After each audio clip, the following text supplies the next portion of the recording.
Welcome to the Dr. Pat Show. Talk radio to thrive by. Powerful, inspiring, and coming to you live, bringing you stories of people like you and me, busting through and living life full out. Get ready to dare to wonder what your life would be like if you knew you could not fail.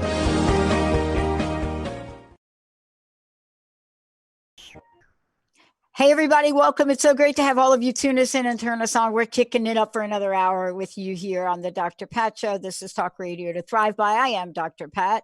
It's great to have all of you tune us in. I'm here with my sidekick, Mr. Benny. Hi, B. What's happening? Yep, and then we got Zach over there doing the whole Facebook Live interface on TTR. Takes a village. But I'm so excited about what we're going to talk about here today. So, Benny, the other day, we're doing a call. It's me and it's Linda and it's Jessica. And we're on a call and we often do these check-in calls, right? And all of a sudden, we hear this crash at Linda's place, right?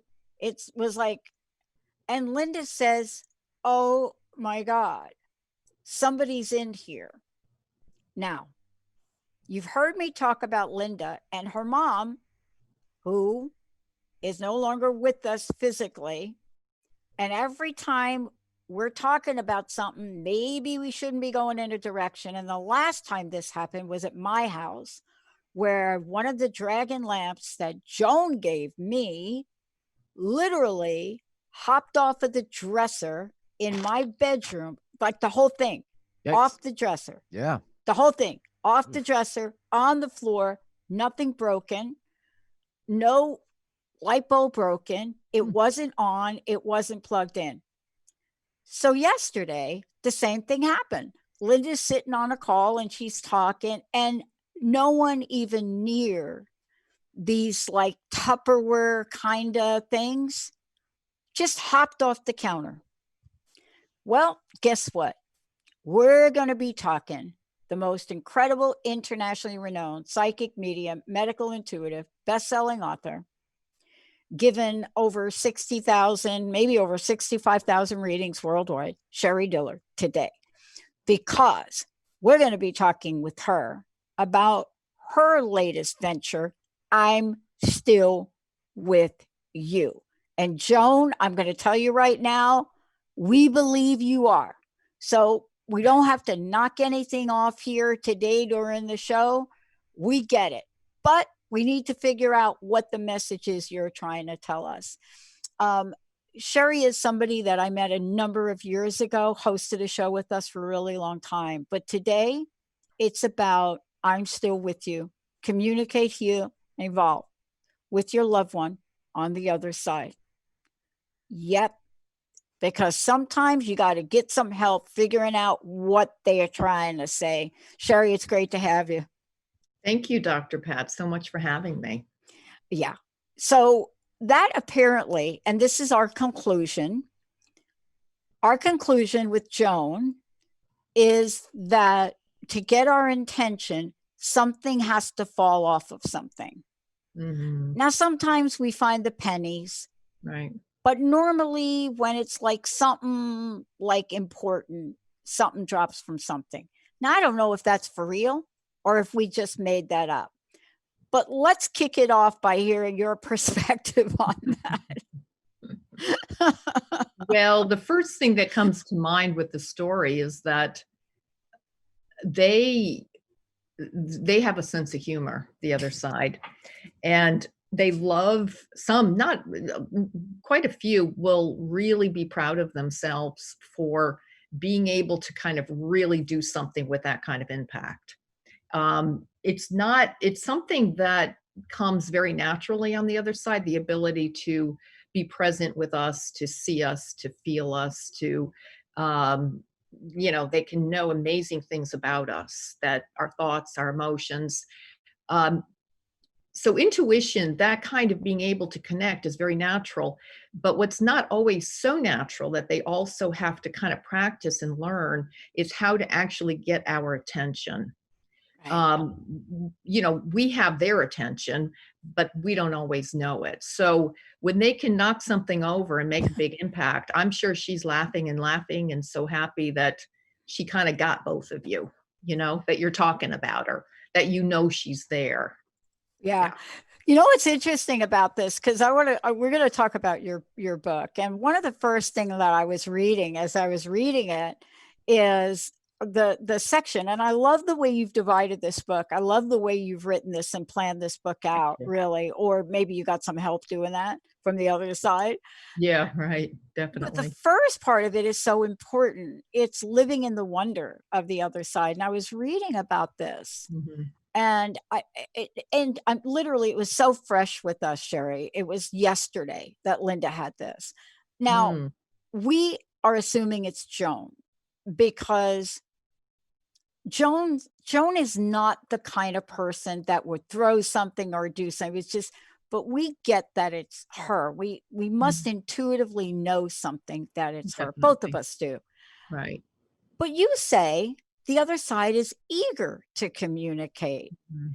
I just wonder how often they're communicating with us and we are just not hearing it. Well, yeah, what happens a lot of the time is that we are, they'll one of the ways they get information, thoughts, messages to us is through our own thoughts. They, they're not communicating like you and I are, where I see you and I mean, that can happen, but it's honestly very rare for it to happen. I mean, I can do that somewhat, but it's still not three-dimensional the way seeing you is. No. Um, but they really are, always like, we're driving in the car, we're going someplace, and our mind might be someplace else, thinking about where we're going, and this thought comes in about something about work or our Right. children or Right. something that wasn't even on our mind. And we're just like, oh, yeah, well, that's true. And you just kind of go with the thought and you think, oh, yeah, well, you know what? I think I'm going to do that. I think I'm going to talk to her about that. And then you kind of forget it and you go on your way. That's often most very, very common way that they communicate with us, but we would never kind of think, oh, sometimes if people are aware enough and wanting to communicate, they will say, oh, I think, my grandfather or my dad or someone was giving me this message. But normally it happens so often, we just think that our minds wandering and we're thinking of different things, you Yeah, know? I do. And it really has, I've read your book and I started to really think about what you just said. Mhm. But the other thing that I started to think about is um how much guidance I've had in my life the way you've just described, right? Mhm. And then I started to think about this today, and it's in your book, so I'd love for you to talk about it. I started to wonder, I wonder what Joan is experiencing. Do you know what I'm Mhm. saying? Oh, I absolutely. wonder Yeah. what she's Right. experiencing. When she made her transition, it was hard. It was hard on Linda, it was hard on the Mhm. family. And I wonder today, how did she go from that experience, which we don't remember so favorably, to Right. be in this trickster Joan today? And you talk about this in the book. Yeah. A lot of people are very curious about that. What are they experiencing? And it is such a puzzle to us. Yeah. I rely on consistencies in readings to understand what happens. There are Yeah. certain things that tend to come up over and over. And so that's where I'm getting a lot of this information from, is just what kind of just emerges with, a lot of those on the other side. Generally, what happens, and I kind of, like you said, go through this in the book, is that initially, what's interesting, initially, we're so surprised that passing over is so easy. It's not, it's so easy. We think of it as we have all kinds of different thoughts and, perceptions of what that might be like. It tends to be an incredibly gentle process. Mm. It's a gentle process, no matter what the experience might look like on the physical side, whether it's someone who has had a long-term illness or someone who has died, passed over unexpectedly through an accident, whatever that might be. It's always immediately the stress, the illness, the pain, the suffering, whatever that is, drops away.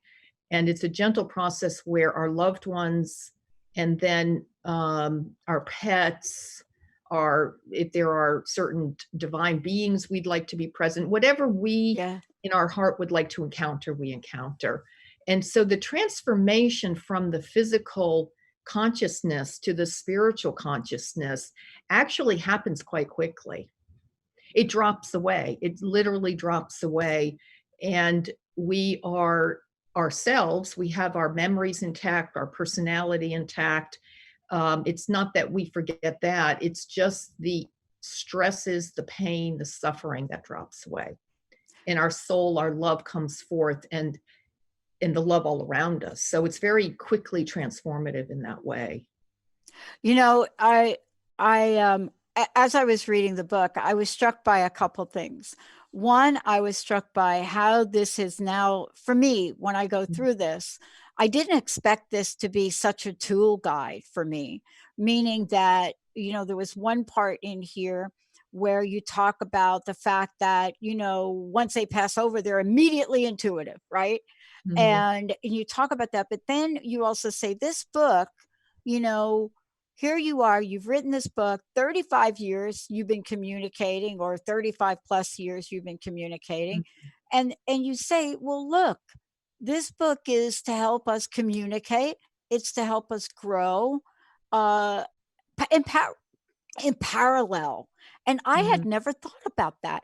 I don't know Mhm. why I thought, well, okay, I'm going to have to grow still every Mhm. day of my life, but they're already like grown. And Mm. so that was like, really? And then I'm like hurrying to read the rest of the book to find out. But that was like an aha moment for me. Mm. I bet I'm not alone with that. I Oh think a gosh, lot of no, in people, fact, right? that was actually it came about as I was writing the book. It was kind of something Ah, that I had seen, but I hadn't put the whole thing together, what was really happening. But with clients and with their loved ones who had passed over, especially close relationships, partner relationships, child and parent relationships that were close, I over time I've seen that parallel where people seem to be evolving in ways that it's like they're on this highway and they've come to this fork in the road, and they're going to the same destination, but they're taking different routes there. In other words, our work here continues in a different way when a loved one passes over. We are in a new being ourselves. We don't look at it that way. yeah. We look at it that the one who's passed over is in a new being, very different, but we are kind of too. We're in a new journey when a loved one passes over. Oh, It might yeah. not be as noticeable, but it's a new journey, and there's new purpose, there's new things we are here to learn and evolve. And just knowing that even though we're not always aware of it, our journeys, we're going to the same destination of love and evolution and awareness. But in order to further evolve our soul, we have to be separate in the physical now. Yeah, and I think that, I was reading your book and your reference to synergy in the book too. And one of the things that I was really struck by is in the last hour, I talked about how in my lifetime, outside of a global disaster, how in my lifetime, Mhm. I have never seen the kind of transformative energy and demands and opportunities in the like that we're living in right now, Mhm. because in a 6-month period of time, people all over the world pretty much are re how should I say it, they have a new piece of wood, and they have to carve out a new image for themselves in their lives. But then I thought about reading your book and I said, wow, that's what happens when a person, a loved one, is here one day and then they're not. And, physically, emotionally, spiritually, and otherwise. And boy, we don't give that much attention at all. Yeah. Right? We don't give what you call the synergy of it, what it really needs to get. I don't think, after reading your book. Yeah, that's, it's interesting too, what you're bringing up about,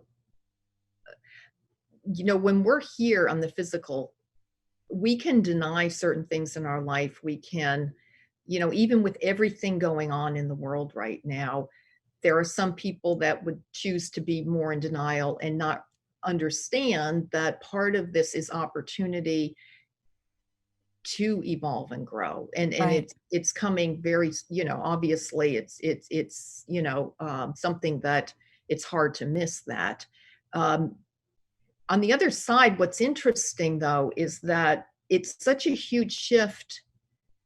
And this is hard to understand. It's so hard to understand that consciousness. It truly is. Yeah. But when we pass over what's so, again, hard to understand for us in the physical human consciousness, is that we almost feel like we are our true self in the way that what we left behind is still the puzzle. Like we're home. We know who we are. We know what life is. We have a sense of peace about that. We're in this, here we struggle so much and we're confused and we don't know. When we're on the other side, it's new, but it's so familiar. It's like we really know who we are now, and we've always known that, but we haven't really been able to be in touch with it. It's like all of the illusion that we live in here is gone, and it's more familiar. We're so comfortable in it. Yeah. We're unobstructed when, the way that my sense of, my mom that passed, and especially my spiritual teacher, the messages that I got, or they weren't messages, they were just like feelings and knowing. It was like this vision of having a drain in your home be cleared. Was unobstructed. There was nothing in the flow of the energy that was in the way. And it was an interesting thing because I was reading your book about it, and in a sense, I started to think about this, and I started to think about, well, immediately, Sherrie says. And then I thought about something else I wanted to ask you about. It is the famous or infamous white light, right? I've read a number of books on people, and I've read stories about the white light, but you talk about this from your readings and your experiences. You describe this in such detail, but not just about the thing, right? But some detail. And then you talk about, some people talk about a tunnel, some people don't. So how varied are what you've seen in people's experiences with this? With being on the other side, what it's like? Yeah, with the white light, the tunnel, with getting from I see here that. to there. Right.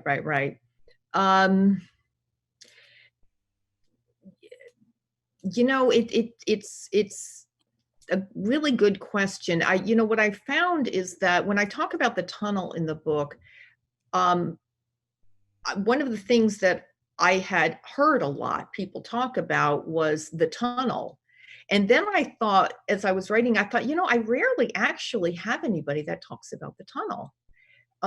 Most of the time when people will come in, clients, and ask, well, they're concerned about their loved ones passing. Were they in pain? Were they scared? What happened to them? Where did they go? Usually what people on the other side explain to me and tell their loved one is that they didn't really experience the tunnel as much as being immediately in pure light energy. And that's what I was talking about earlier when I said everything falls away and we see ourselves in this familiar way, eternal way that we know who we are. That was really difficult for us to experience that here.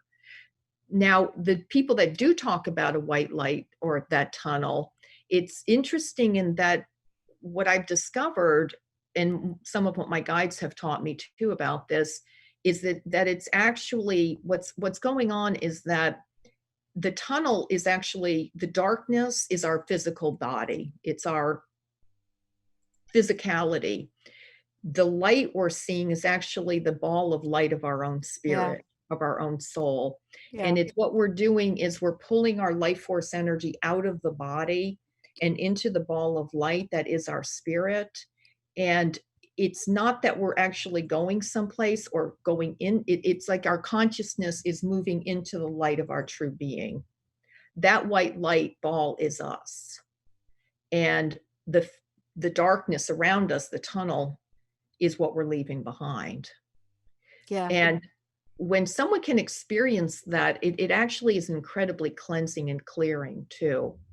And it can actually dissolve a lot of the negativity and karma that we've also accumulated in our being here too. It's a purification also.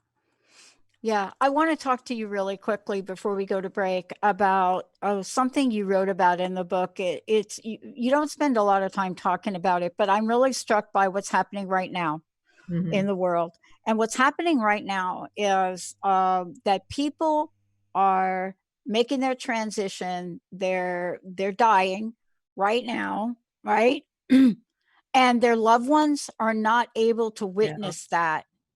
And I was reading about what you were saying about this in the book. And I'm not talking about a couple of people here. No, I know. You know, we're talking about hundreds of thousands, and now we're past 1 million people that most likely did not have their loved ones there. You talk about that in the book, but I'm telling you, the reality of that hit me really hard when I was reading about it. That's a really good, I'm so glad you brought that up Yeah. because it's something that people here in the physical world can carry with them for years and years and years. This stress and concern and worry about what happened to their loved one. What was their last moments like? I couldn't be there. Did they lonely? Were they suffering? Were they afraid? And in my experience, I would say with COVID, passing over with COVID is a slower process of passing over. And the only reason I bring that up is because when it's a slower process of passing over, what happens is that those in spirit and our whole, divine beings, our angels, all of spirit knows before we do that we're passing over. And so before we're out of the physical body, they are very close and we start to transition before the physical body does. I guarantee you that anybody who's passed over in that has been incubated has already passed over before the physical body has. Oh. Their spirit is gone. They know they're going. Now they might come back into the body. It's not that they're, once the spirit is entirely gone, the physical body will cease to have that, human heartbeat and all that. But in terms of their consciousness, they've been able to transcend the physical body and they are already visiting spirit. They know where they're going. They are aware. They've dropped some of the suffering, the pain that we're talking about. The suffering that we perceive that someone's going through is not the experience that they have. Right. Boy, I think that's a major lesson about that one part, because we are now having people that are still here in the physical body, with an entire barrage of feelings and guilt and shame and So much. emotions. I mean, so you can much. feel it. So much I want trauma. Yeah. I mean, I want to take a short break. I wanted to say to folks, if you've got questions for Sherrie, give us a call, 1-800-930-2819. Sherrie Dillard joining me here today. This is her fabulous book we're talking about. And Benny, we have 3 packages to give away. They are guided meditations for connecting with the other side. And so we have 3 of these to give away. We will need your email and phone numbers, 1-800-930-2819. We'd love to give you 3 people one of these each. When we come back, we're going to talk with Sherrie about, as we understand this process, as we understand, what is the soul got to do with it? Where does the soul come in? And for those of you out there, if you're thinking about this, if you're wondering about this, is there a role that we people still here could learn how to play better? So when Joan decides to knock something off a counter or throw a dragon lamp across the floor and not break anything, what do we do? How do we do it? When do we do it? And then what gets revealed to us? I'm not answering those. Sherrie Dillard's going to answer those. Let's take a short break, everybody. We'll be right back.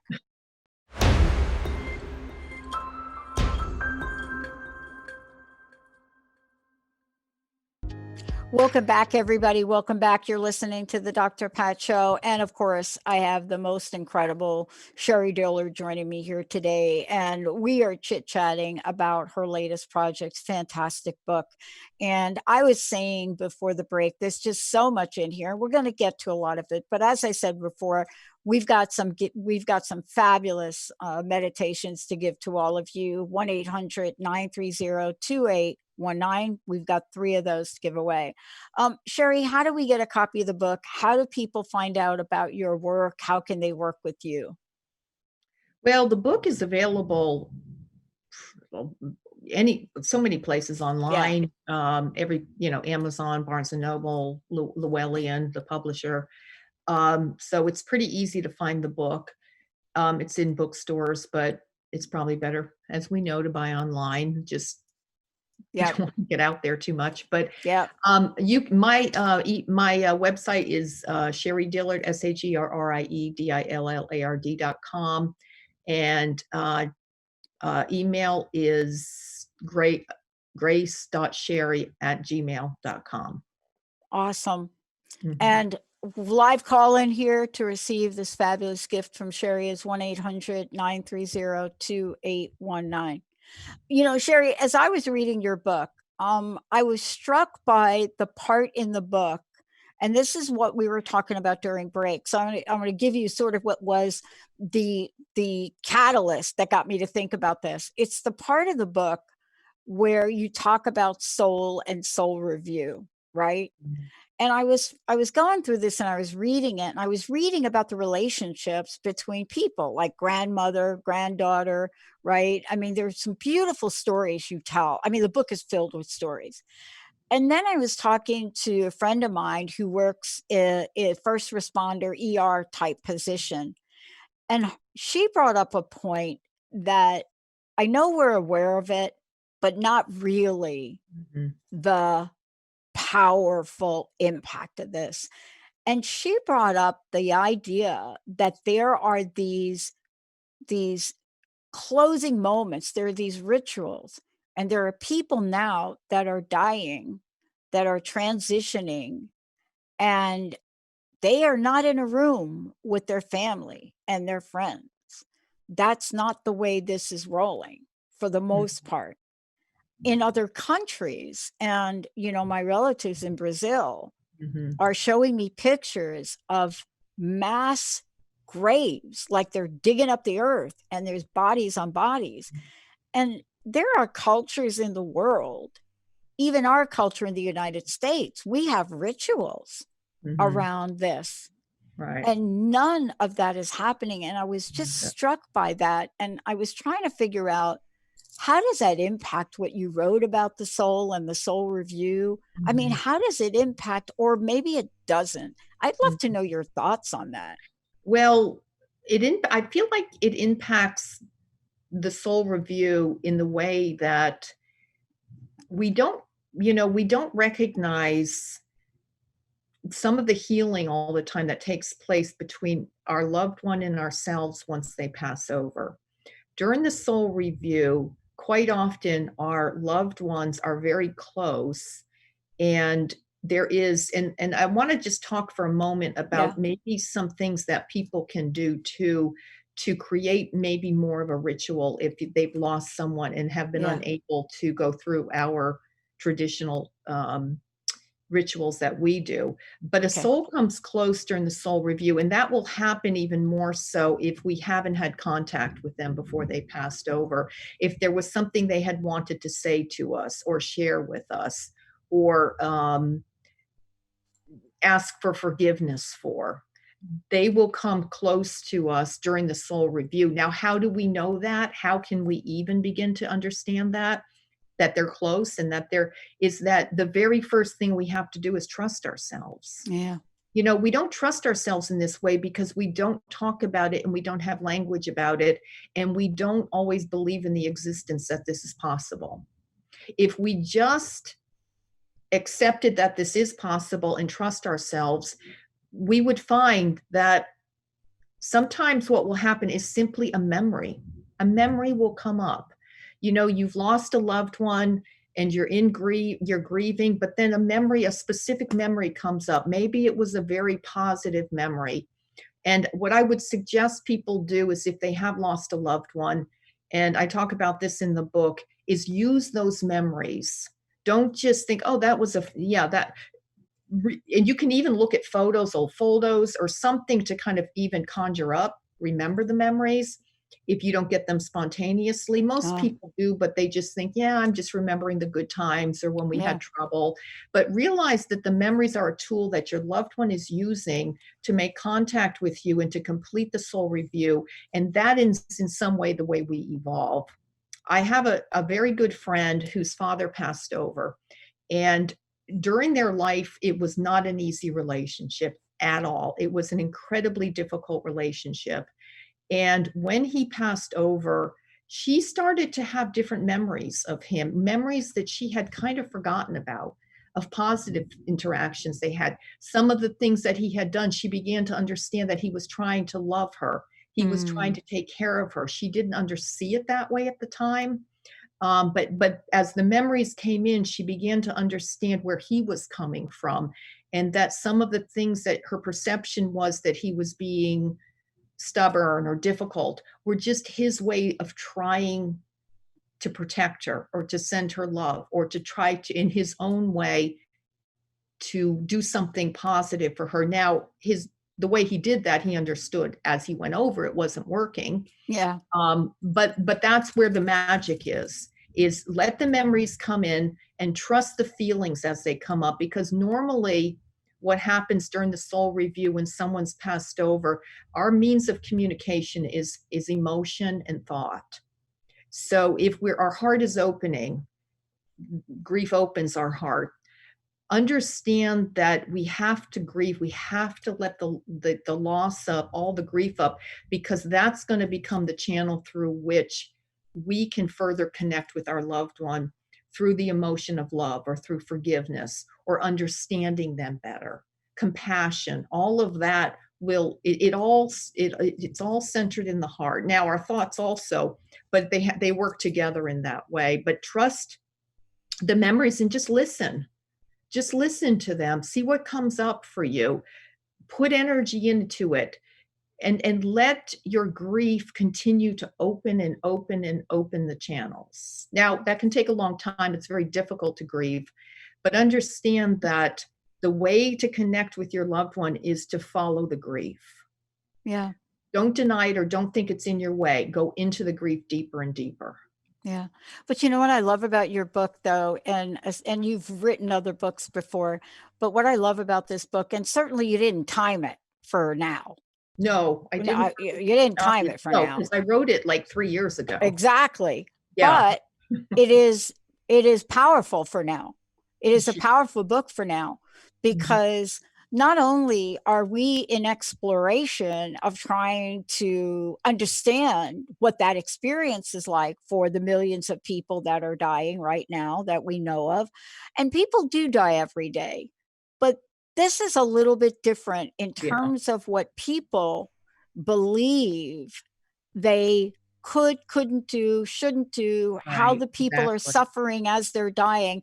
I mean, what you write in your book is helpful for people that have an idea of the suffering that a person might be going through in the dying process, Mhm. and what it must be like when they do make that transition, right? And if we could just understand, perhaps, and maybe you could say it better than I can, that whatever the suffering is in this earth skin, it's not like we accumulate it to take it to the other side, or is it?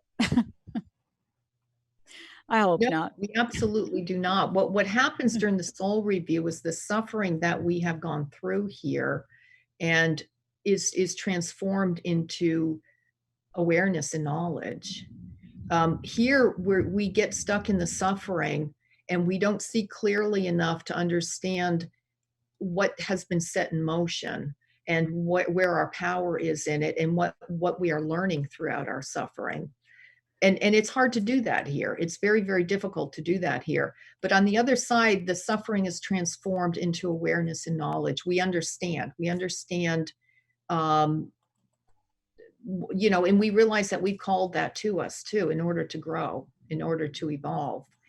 Um, as you were talking, I have to say that my feeling is one of the most profound, um, kind of emotional transformation that we're going to go through because, in part, because of what's happening with COVID, is Mhm. that we're going to be experiencing collectively an immense amount of grief, Yes, fear, and guilt. yes. An immense amount. Now, the people who are personally going through this and lost loved ones are individually going through that now, and it's a very, very difficult. Those are so difficult emotions to work through. But even on a bigger scale, collectively, this is going to be something that is going to be with us for a long time, the emotional energy of this. Yeah. I studied in school, when I went back to school to study psychology, I didn't know I was gonna study what I studied.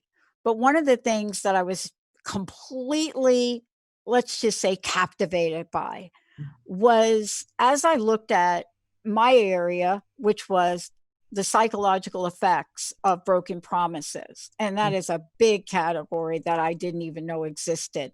One of the things that I grabbed onto is this little known thing that is called spillover. Now, Mm, it sounds like a dumb thing, right? Like, who calls something spillover? right. But the description of it was what you just said.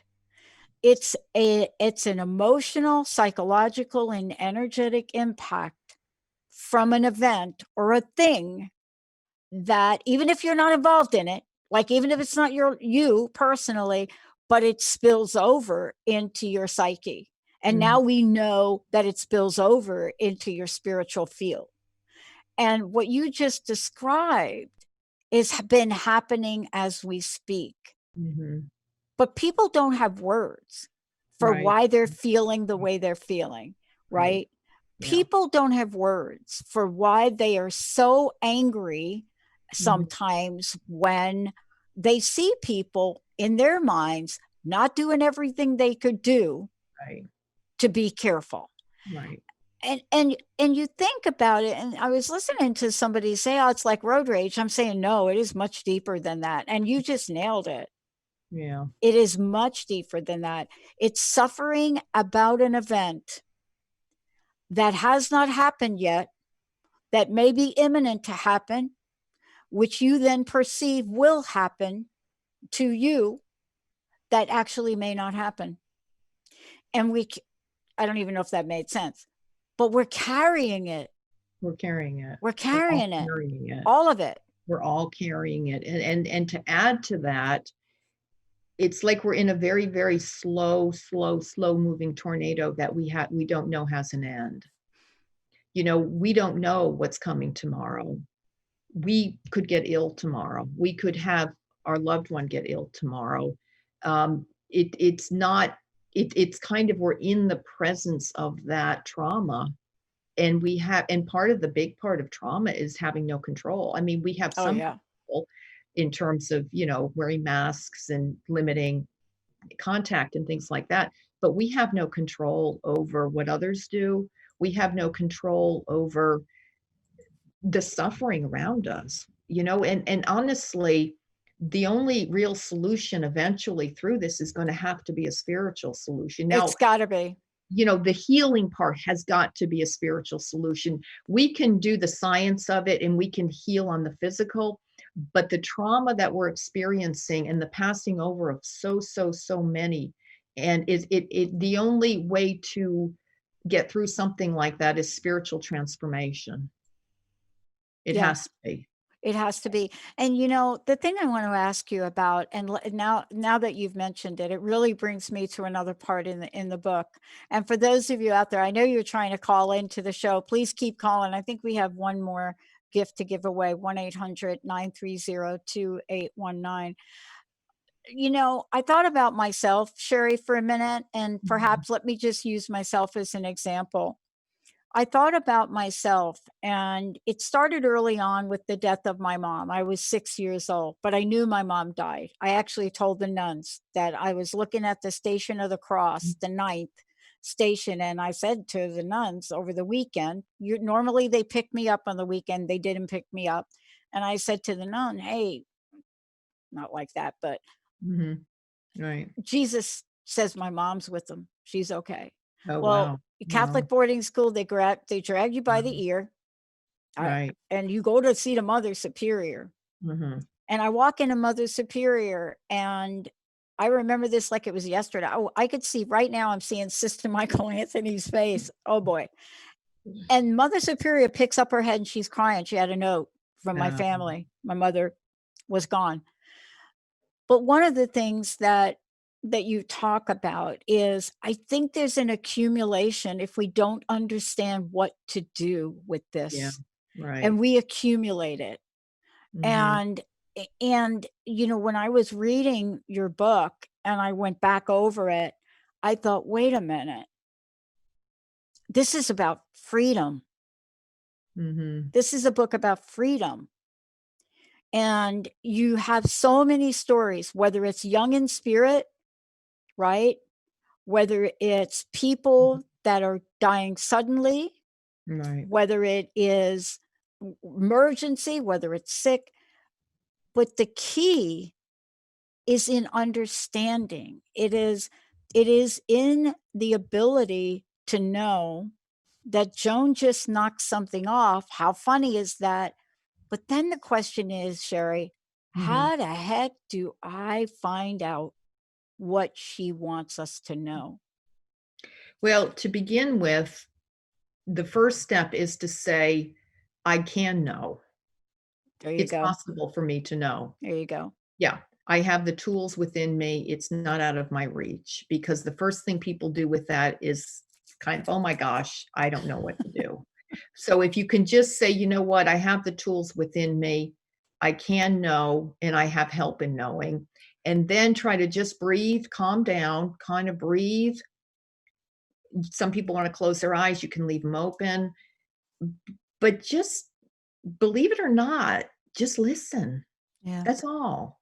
Now, if nothing comes to you, which it probably won't if you're trying, just because, we're trying to overthink Right. it and all that, but I just want everybody to know it will come to you. If you want to know, if you're into, kind of really saying, "I accept whatever, and I'd like to hear, I'd like to know," you're gonna find you're driving your car, you're folding laundry, you're doing something else, and it's gonna hit you.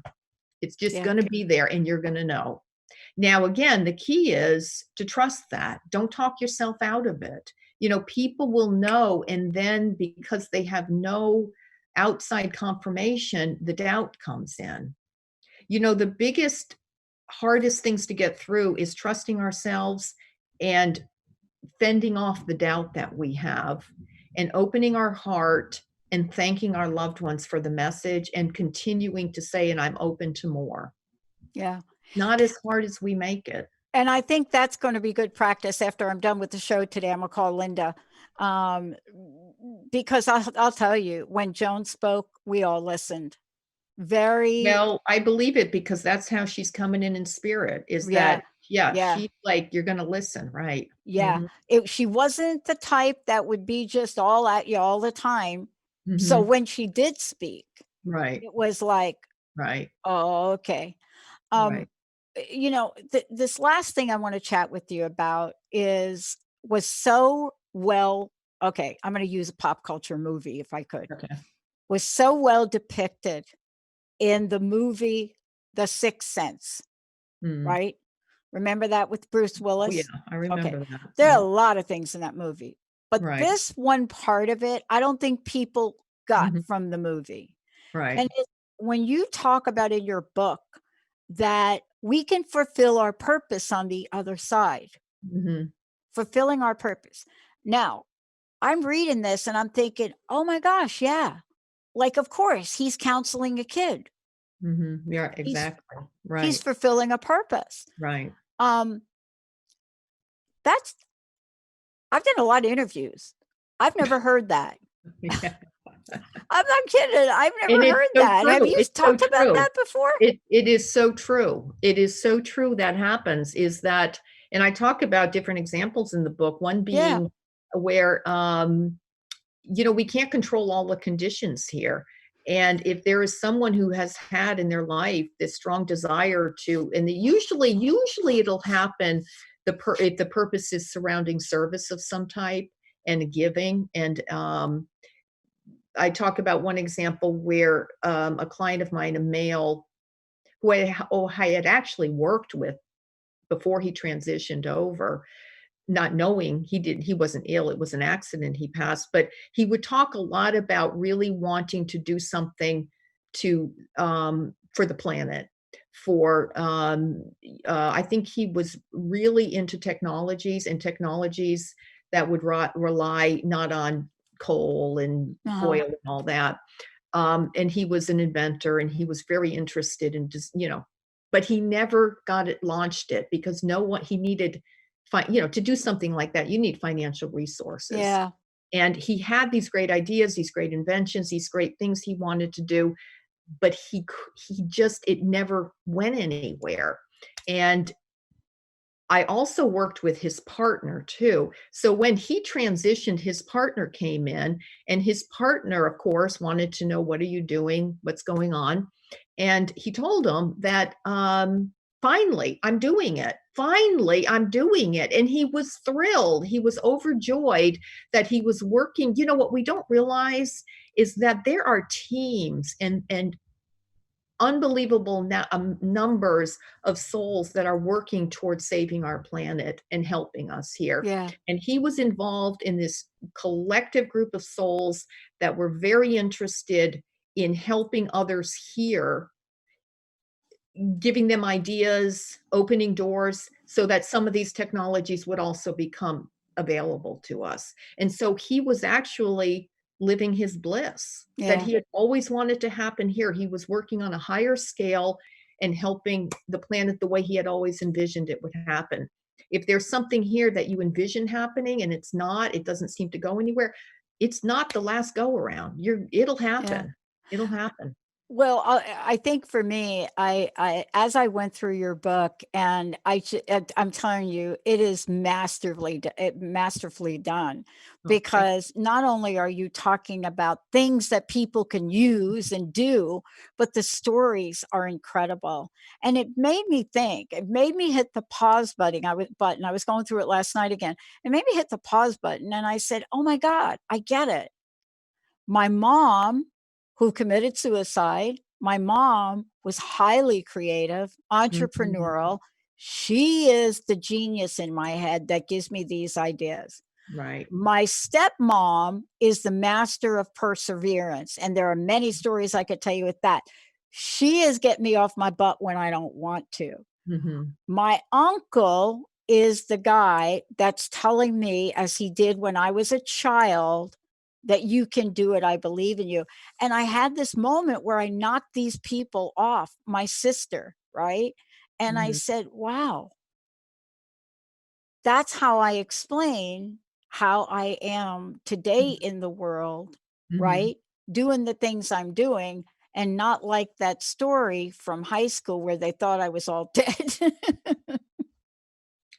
And you know that your mom, part of her transition was in her heart, in her Yeah, soul. She wanted to be that. She wanted yeah, to be in that energy so much, that yeah, creative, yeah, open, and that's where she went. That's what she had to do that, and she couldn't do it here. yeah. And And the and soul longing was so strong, it just transitioned her.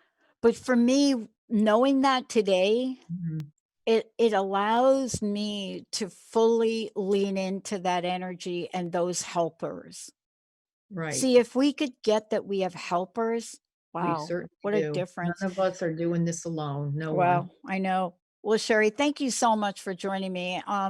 Please tell folks again how they can find out more about you, please. Sure. SherrieDillard.com, SherrieDillard.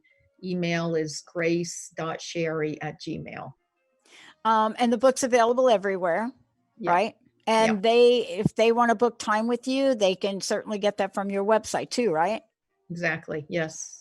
Thank you so much. I'm Thank you so so glad much. we got you to come on. Yeah, This is I a am this so is a thrilled great to book. always thrilled to be with you. It's Yeah, such a gift to me to be able to be on your show. It's it's such an awesome. enlightened show. You know, I do a lot of shows. This is the most enlightened show that I have ever continually. You are so present and so there. I so much appreciate you. You are a gift. Thank you. Thank you so much, Sherrie. Thank you. Everybody, thank you for tuning us in. Benny, Zach, all of you out there, a lot to absorb. We love you. See you next time.